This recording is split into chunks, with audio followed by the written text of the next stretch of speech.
For more on the Pacers, let's send you to Indianapolis and join Jeremiah Johnson, joined by Mark Montieth. And gentlemen, I know you're going to talk about the Pacers, but just as basketball fans, how cool was it to see Bob Knight return to Assembly Hall?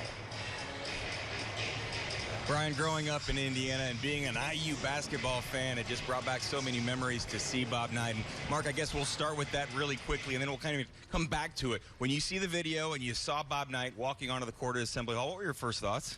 I think it's closure. I think this ends a chapter in Bob Knight's career at IU, and I think that it was needed. It was good for him. It was good for the university, good for the fan base. I just think it was something that had to happen eventually. I'm really glad that it did. So Brian mentioned Victor Oladipo, someone who played at Indiana University. He will not play tonight in this game against the Pelicans, not playing second halves of back-to-backs. 5 games in, averaging just over 10 points per game and 24 minutes. You knew it would be a difficult process reacclimating him into the lineup. What are the pros and cons of what you've seen up to this point? Well, I think the pros are that he is as athletic as ever. I think that was the big question we had is, did he lose a step? Did he lose some of his quickness? And that's what makes him such a great player. I think he looks like he always did athletically, so I think that's the most encouraging thing. He's been a great defender. He's been as good a defender as he was 2 years ago when he was the first-team all-defensive guard. So that's good. The shooting obviously needs a lot of work. We expected rest for him.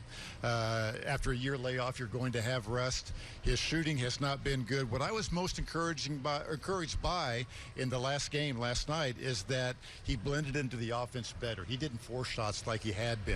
I thought his first quarter was excellent, 3 of 3. He had a very good first half, 4-6 from the field. He faded somewhat in the second half, but I thought last night was the most encouraging game yet for him. Pacers are 31-21 without Victor Oladipo tonight, but they'll have him most of the games moving forward. Currently 6th in the Eastern Conference. So let's project into March, April. This team, if they have Victor Oladipo and everyone else healthy, are they a threat to advance to the second round? They've been to the first round the last 4 years, just unable to get through. Yeah, I think they are a threat if they have their intended starting lineup together and if Oladipo blends in with the rest of these teammates. He has so much ability and he can bring so much to the team, but he has to fit in with this group.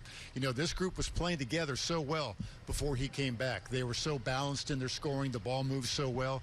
He needs to bring his special assets, but not change the chemistry of the group. I think if that happens, the Pacers can definitely be a threat in the playoffs. Final thought, Mark Montieth, a member of the Indiana Sports Writers and Sportscasters Association Hall of Fame, currently at Pacers.com. What does Basketball Day Indiana mean to you, and maybe specifically basketball in this state? Because this is the 4th year, but it's great to see the high schools, the colleges, everyone come together to celebrate Indiana's game. Yeah, no question. It's hard to sum up in a few minutes here, but for me, growing up in Indianapolis, it was in my blood from the very beginning. I could remember the first state championship I watched on television, 1961, Manual and Kokomo, overtime game, the Van Arsdale twins playing in that game.